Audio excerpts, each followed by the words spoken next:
제46대 미국 대통령으로 조 바이든 민주당 후보가 당선이 확실시되면서 미국의 대한반도 정책 변화에도 관심이 쏠리고 있습니다.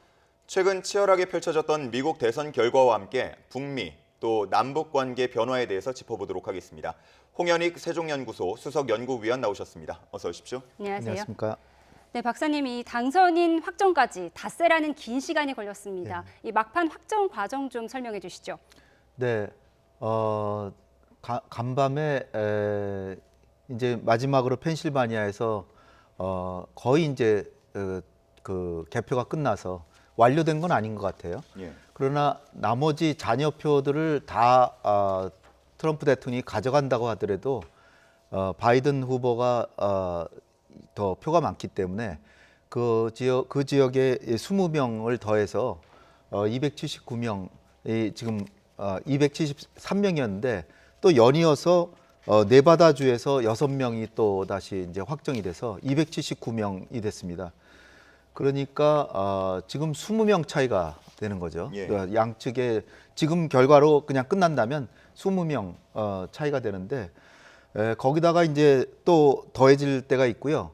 그간의 제일 극적인 순간은 뭐냐면 개표가 시작되고 반나절 지났는데 남부의 그 선벨트 지역에서는 그 각 주의회들이 그 개표를 언제 해라 이렇게 다 결정을 해요. 근데 남부의 플로리다라든지 애리조나 뭐 이런 노스캐롤라이나 이런 데는 그 우편 투표를 미리 다 개봉을 해놓고 발표만 안 하고 딱 대기하고 있었던 거예요.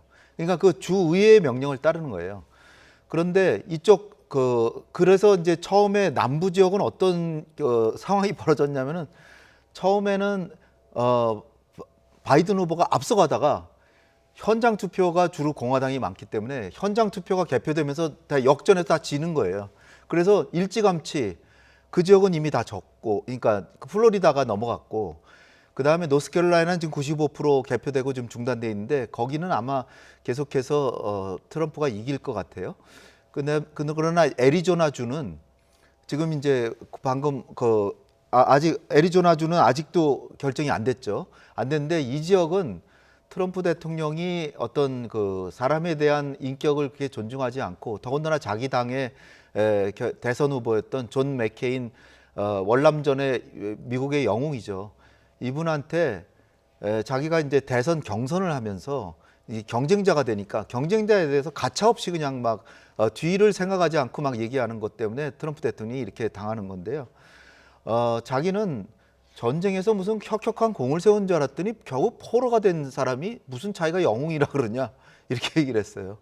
그러나 일반적으로 미국에서 전쟁의 포로가 됐더라도 그런 분들을 다 영웅으로 이렇게 다 존경하고 다 하고, 그리고 이 맥케인 상원의원은 평생을 그 신조와 원칙에 의거해서 그냥 미국의 보수의 상징이었거든요. 그런 분을 그냥 가차없이 그렇게 매도하고 뭐 멍청이라고 뭐 표현도 하고, 그러니까 그 지역의 그 부인이 완전히 지역의 유지잖아요. 네. 근데 지금 같은 공화당인데 바이든 후보를 지지하는 그 노선에 섰어요. 그리고 맥케인 상원의원이 같은 상원의원으로서 다른 당이지만 이 바이든 그 부통령하고 굉장히, 그러니까 상원의원일 때 굉장히 친분을 같이 갖고 있었어요. 그래서 애리조나가 결국은 또 지게 되는 거죠. 그런데 이제 남부에서는 비교적 승리를 많이 해서 그 트럼프가 플로리다의 주소지를 옮겨가면서 거기 가서 투표를 하고 그랬거든요. 그러니까 플로리다는 자기가 전력을 기울인 만큼 승리를 했는데 러스트벨트가 전통적으로 민주당이 승리하던 지역인데 그 지역을 힐러리 클린턴이 뺏긴 거죠. 뺏겨서 이변이었다라고 이제 생각이 되는데 왜 뺏겼냐면 사실은 그 남편이었던 클린턴 대통령이 뭘 했냐면 신자유주의적으로 TPP 같은 걸 해가지고 굉장히 그 자유무역 같은 걸 옹호를 했어요.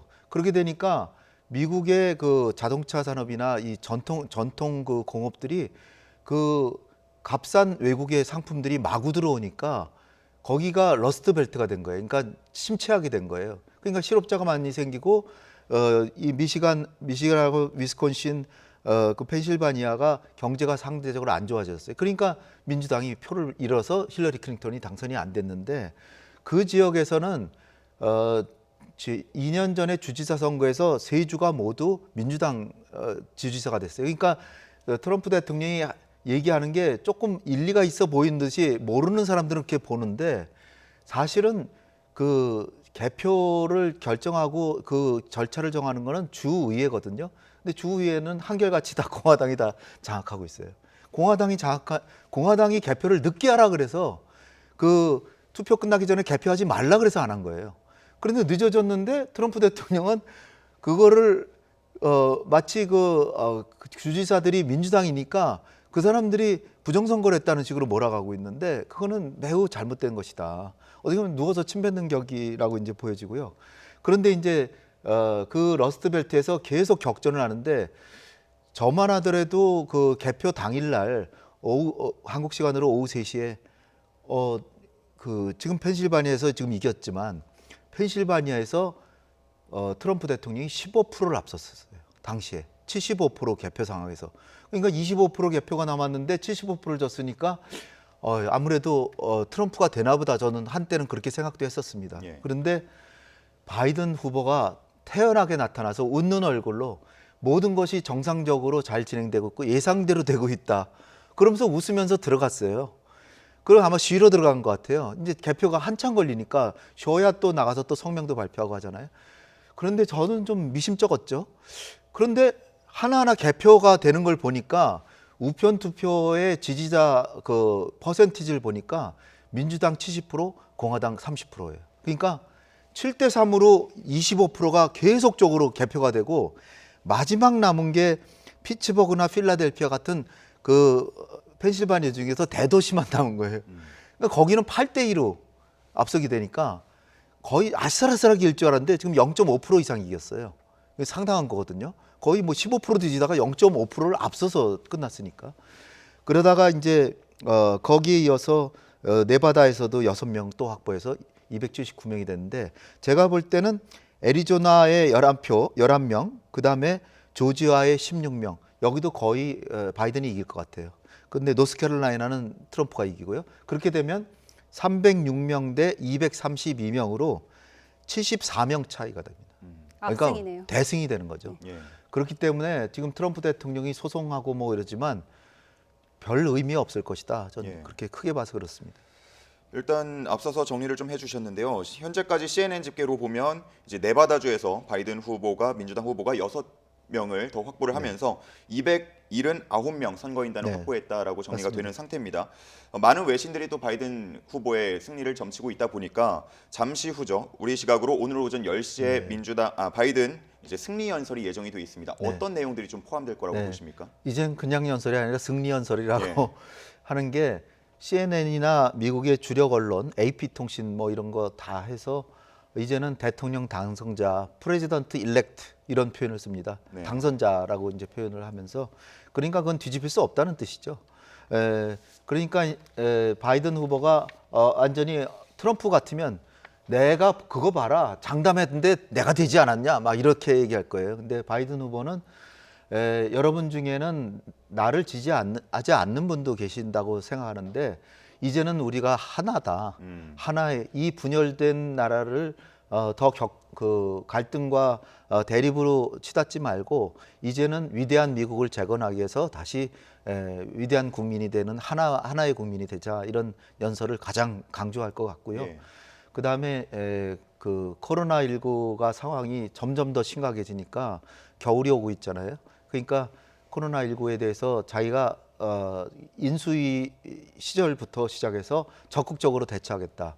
코로나19로 인해서 미국 경제가 지금 후퇴했는데 다시 이제 그 앞으로 나가야 되지 않겠냐. 발전을 위해서 추가 부양책을 적극적으로 추진하고 트럼프 대통령도 여기에 협력해 주길 바란다. 좀 더 구체적으로. 네. 아직까지는 대통령이 트럼프이기 때문에 우리 간의 갈등은 이미 끝났고 이제는 결과에 승복을 하면서 국민과 국가를 위해서 같이 힘을 모으자 이렇게 얘기하면서 트럼프 대통령에게 명예로운 퇴진의 길을 열어주는 그 얘기를 하지 않을까 저는 생각이 드는데요. 뭐 트럼프 대통령이 여기 응하지 않겠지만 그렇더라도 저런 모습을 보이는 게 지금 미국 곳곳에서 막 갈등과 그 격투가 벌어지고 막 그러잖아요. 네. 그러니까 그런 거를 막기 위해서도 자극하는 발언은 최대한 삼가하지 않을까 이렇게 생각이 되고요. 그래서 가장 강조하는 거는 국민 통합을 강조하지 않을까 이렇게 생각이 됩니다. 네, 지금 화면으로 이 시각 뉴욕 타임스퀘어 화면 보고 계신데요. 지금 바이든 지지자들이 환호하는 모습을 보실 수가 있습니다. 지금 박사님께서 바이든 후보의 승리 연설에서 하나의 미국을 강조할 것이다 이런 말씀하셨는데 지금 현재 두 후보의 지지자 간 분열이 상당한 상태거든요. 네, 네. 정말 하나의 미국을 만들기 위해서 바이든 후보가 어떤 행동을 취해야 할까요? 어떤 정책으로 이제 유화해야 할까요?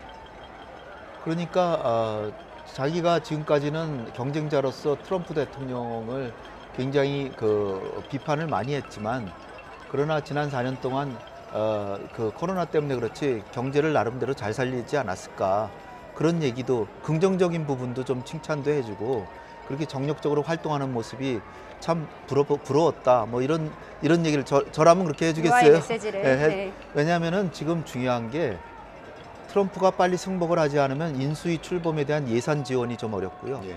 그 다음에 각 부처의 보고를 들으면서 이 준비를 하고 국정 공백 없이 1월 20일까지 준비할 게 좀 많겠어요. 국제기구 탈퇴한 것만 해도 다시 가입하는 일만 해도 많고 이란과의 핵합의도 다시 복원해야 되고 그것뿐 아니라 침체된 경제를 살리기 위해서 또 엄청난 일을 해야 되고 그 다음에 저 지금 눈에 보시는 그 갈등 상황을 치유하지 않으면 지금 세계 언론들이 얘기하는 게 미국의 개표 상황을 보니까 미국의 선거는 우리가 본받을 제도가 아니라 주도국으로서의 지위를 상실하게 하는 제도가 아닌가 이런 생각이 든다 이런 얘기까지 하고 있어요. 물론 뭐 선거제도를 바꾸자 그런 얘기는 안 하겠지만 선거의 규칙이라고 하는 것은 승리를 위해서 선의의 경쟁을 하고 결과에 깨끗이 승복하는 게 우리 미국의 아름다운 전통이었고 전 세계 모든 나라가 그런 미국을 부러워하고 칭찬해 왔던 것이다. 트럼프 대통령이 그런 미국의 그 아름다운 전통을 지켜주는 훌륭한 대통령으로 임기를 마칠 것이라고 생각한다. 뭐 이런 얘기를 하면서 설득하는 그런 모습을 지키지 않을까. 그리고 자기 지지자들을 향해서 우리는 이제 국민이 대선 기간 중에는 갈라진 듯이 보였지만 사실 우리는 2차 대전과 한국전과 월남전에서 다 같이 하나의 국민으로 독재자와 싸워왔고 인류의 미래와 자유와 진보를 위해서 한 마음 한 뜻으로 이 나라의 아름다운 민주주의를 키워온 나라 아니냐. 그러니까 우리 국민이 민족이 있는 것도 아니고 미국이라는 나라는 민족이 없거든요. 전 세계 이민자들로 구성된 나라인데 여기서 각자의 자기 주장만 하다 보면은 우리나라는 산산이 분열되고 만다. 따라서 우리 스스로를 위해서도 단합된 모습을 보이는 게 결국 우리가 나아갈 길 아니겠느냐 이런 연설을 하지 않을까. 예, 저희가 지금 화면에서 바이든 지지자의 그런 환호하는 모습을 보여드리고 있는데 반대로 앞서서 저희가 또 단신에서 전해드렸듯 투표가 사기다라고 말하면서 시위를 하는 트럼프 대통령 지지자들도 있단 말이죠. 자, 트럼프 대통령의 의도대로 될 가능성은 뭐 어느 정도 있다고 봐야 됩니까? 트럼프 대통령의 의도는 첫 번째로는 좀 개인 사정이 있는 것 같아요. 예, 개인 사정. 트럼프가 그 사업에서 성공했다라고 알려져 있지만 네. 부채가 11억 달러나 됩니다. 네. 영국의 그 파이낸셜 타임스 보도가 그렇게 따르면 그렇고요. 그러니까 우리 돈으로 1조가 넘는 거죠. 물론 뭐 트럼프 타워 몇 개 팔면 다 해결될지도 모르지만 네. 제가 그것까지 평가는 못하겠지만 그것뿐 아니라 지금 많은 소송들이 걸릴 가능성이 커요. 그리고 대통령 재직 시에 여러 가지 실수한 거, 명예훼손 그런 것도 많이 걸릴 겁니다. 예. 거기다가 명예훼손뿐 아니라 형사적인 문제에 있어서도 세금 탈루 혐의 이런 것에 권력이 없으니까 이제 아무도 지켜줄 사람이 없으니까 그런 소송들이 있어서 잘못하면은 비참한 지금 나날을 보낼 수도 있어요. 그러니까 그 트럼프의 전략가로서의 트럼프가 생각하는 거는 바이든 후보가 이렇게 바이든 후보도 손해니까 바이든 당선자도 손해니까 뭔가 타협을 요구해 오지 않을까. 그래서 내 퇴임을 보장해라. 그러니까 대통령으로서 최대한의 권한을 활용해서 그리고 자기가 설사 유죄가 되더라도 사면을 해주면 되지 않느냐 이런 식의 얘기를 할 수도 있는 사람이라고 좀 봅니다. 그다음에 두 번째로는 자기가 그 재선되는 거를 노릴 수도 있어요. 그 가능성은 뭐냐면은 12월 8일까지 대의원들을 확정하지 못하면 연방의 주지사가 임명을 하게 되는데 주지사가 그 주의회가 격렬히 반대라면 특히 그렇거든요. 펜실바니아, 위스콘신 이런 데 주와 주지사 권력이 다른 당이. 그러면 서로 갈등이 벌어지면 지명을 못 할 수가 있어요. 지명을 못 하면 12월 14일 날 당선자를 그 대의원들이 모여서 결정을 해야 되는데 그 당선자들이 270명 표가 안 되는 거예요. 이게 270명을 못 넘는 후보자가 나오면 이 절차는 무효가 되는 거예요. 예. 그러면 1월 달에 지금 현재 뽑은 하원 의원들이 모여서 대통령을 선출하는데 하원 의원 총원이 모여서 다수결로 정하는 게 아니라 각 주에 한 명씩 하고 각 주별로 한 명씩을 하면 다수당이 그 어처구니 없게도 그 소수당인 공화당이 27명, 28명이 돼요. 거꾸로. 왜 그러냐면 캘리포니아 같은 주가 민주당이 장악한 주인데 거기는 대의원 수가 55명이고 버몬트 이런 데는 3명이거든요. 근데 거기도 각각 한 명씩만 나오는 거예요. 주의 주권은 분리될 수 없다는 거죠. 주권은 그 유일하고 최고기 때문에 각 주의 권력을 뭐 3대 2로 나눌 수 없다. 이런 원리상 한 명이 나가서 투표를 하는데 그렇게 되면 트럼프가 당선이 될 수도 있죠. 미국이 혼돈에 빠지겠는데요. 네, 그러나 그 가능성은 네. 거의 희박할 것이다.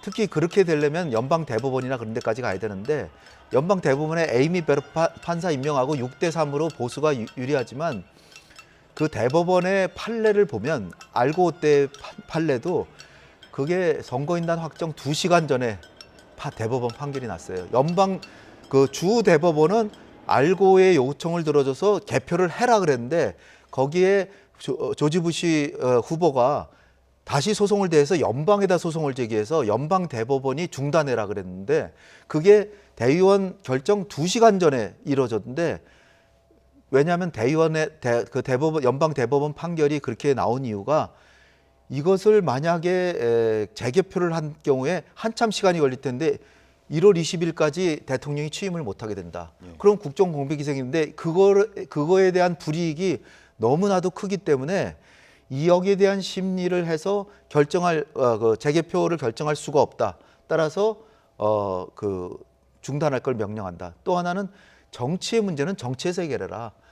미국이 상권 분립이 잘 돼 있어서 세계의 칭찬을 받는 나라인데 자꾸 정치 문제를 책임 회피적으로 법원으로 가져오는데 이것은 잘못된 것이다. 이런 기본 입장을 갖고 있어요. 그러니까 대법원에서 그렇게 트럼프 대통령이 자기를 지명했다고 에이미 베러 판사가 나를 지명해줬으니까 당연히 의리상 트럼프를 지지해야지 천만의 말씀이라고 저는 생각합니다. 왜냐하면은 에이미 베러 판사는 지금 자기가 종신제이기 때문에 앞으로 수십 년을 더 대법원 판사를 해야 되는데 첫 번째 판결부터 왜곡된 판결을 했다. 이런 오명을 뒤집어 쓰지 않기 위해서도 오히려 더 정직한 판결을 해서 트럼프 손은 들어주지 않을 것으로 저는 생각합니다. 네.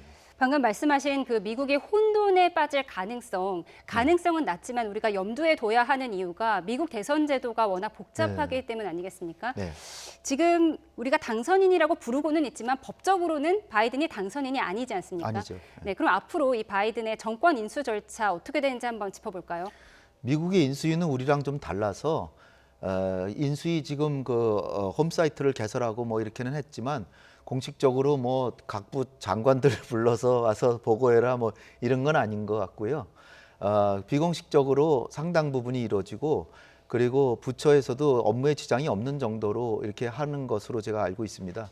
그럼에도 불구하고 인수위 운영 비용이 많이 들 거 아니에요. 그래서 그 비용 문제가 이제 당선이 확정 안 되면 지불이 안 되겠죠. 그 정부의 국민의 세금을 그렇게 쓸 수가 없으니까. 그래서 바이든 후보는 아마 사실상의 당선인이지만 비공식적인 활동을 많이 할 것이고요. 그럼에도 불구하고 이제는 보다 더 당당한 태도로 당선인의 그 태도를 가져가지 않을까. 단지 트럼프를 비난하거나 뭐 자기가 이거 호언장담하고 그런 태도를 하기보다는 겸손하고 국민 통합을 위해서 트럼프 지지자들도 자극하지 않는 방법으로 미국의 국익을 증진하는 최대한의 성실한 모습을 보이면서 인수위를 이끌어가지 않을까 이렇게 생각됩니다. 예. 일단 다른 가능성도 앞서서 잠시 얘기를 해주셨지만 뭐 대부분 대세는 바이든 정부가 이제 인수를 할 것이다라고 보는 도중에 네. 우리에게 중요한 건 이제 한반도 정책 아니겠습니까? 네. 바이든 정부의 기본적인 한반도 정책은 어떻습니까? 일단은 우리 언론에서 조금 걱정했던 그 방위비 분담금 합의가 안 돼서 예. 그걸 근거로 트럼프 대통령이 그 주한미군을 감축하거나 뭐 할 수 있다라는 거 자꾸 그 시사를 했는데 거기에 대해서 바이든 지금 당선자는 모 언론기관에 기고문을 보내서 아주 명확하게 밝혔습니다. 동맹이라는 것은 가치를 공유하고 민주주의와 인권을 위해서 같이 함께 뜻을 모아서 같은 방향으로 나아가는 것이 동맹이기 때문에 돈으로 따질 수 있는 것이 아니다. 그렇기 때문에 주둔군을 감축을 위협을 해가면서 동맹의 가치를 훼손하고 조금의 약간의 단기간적인 경제적 이익을 취득하려는 것은 절대로 내가 하지 않을 정책이다. 그러니까 그걸로 미뤄볼 때 주한미군 감축은 거의 바이든 측에서는 나오지 않을 얘기인 것 같고요. 예. 그다음에 방위비 분담금도 제가 볼 때는 사실 금년에 열심히 이제 협상을 해가지고 13%를 우리가 주장을 했고 미국은 미국 대표는 30%, 50%를 주장했는데 30%를 하면서 매년 협상을 하던 거를 우리가 과거에는 3년, 5년 협상을 했거든. 3년, 5년간을 해서 3년, 5년은 협상 없이 안정되게 물가 상승률 정도를 이렇게 했는데 예. 그거를 이제부터는 5년으로 하자. 그 대신에 30%까지 올려줄 수도 있다라고 한 걸로 제가 알고 있어요. 그런데 트럼프 대통령이에게 보고를 했더니 안 된다. 비토를 해버렸어요. 사실은 30%도 우리가 큰맘 먹고 해준 건데 워낙 한미동맹이 중요하니까 크게 양보해서 이렇게 해준 건데 그걸 오히려 못하겠다라고 그랬기 때문에 트럼프 대통령은 4배 내놓으라는 거예요.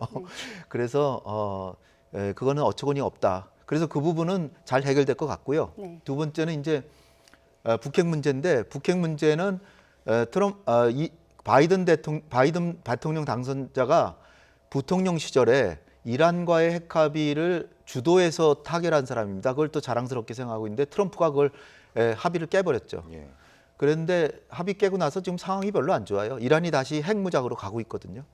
그렇기 때문에 바이든 후보는 지금 이란과의 핵 합의를 다시 복원시킬 테고 일단 그것이 우선일 텐데 예. 그걸 하고 그리고 한반도 문제도 자기가 잘했다라고 생각하는 이란과의 핵 합의 쪽으로 나아간다면 김정은 위원장도 바라는 바이에요.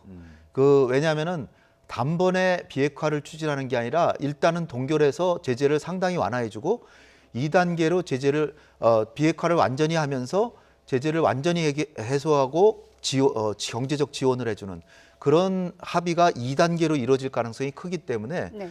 제가 볼 때는 김정은도 여기에 상당히 호응할 가능성이 있다라고 보고 이미 북한도 바이든 당선에 대해서 아무 논평을 안 하고 과거에는 굉장히 늑다리 미치광이 막 이렇게 얘기를 했거든요. 근데 아무 비난을 안 하고 아마 제가 생각하기에는 오히려 당선을 축하까지 하는 건 너무 기대하는 거고요. 그렇진 않더라도 미국의 바이든이 당선자로 확정됐다라는 거 보도 같은 걸 시작하면서 은근히 접근하는 모양새를 보일 가능성이 있다고 봅니다. 그러니까 북핵 문제도 진전이 있을 가능성이 있고요. 근데 단지 조금 우려되는 거는 한국에 대해서 동맹의 인연을 더 기피하고 더 친숙한 상황을 만들면서 일본과도 화해해라.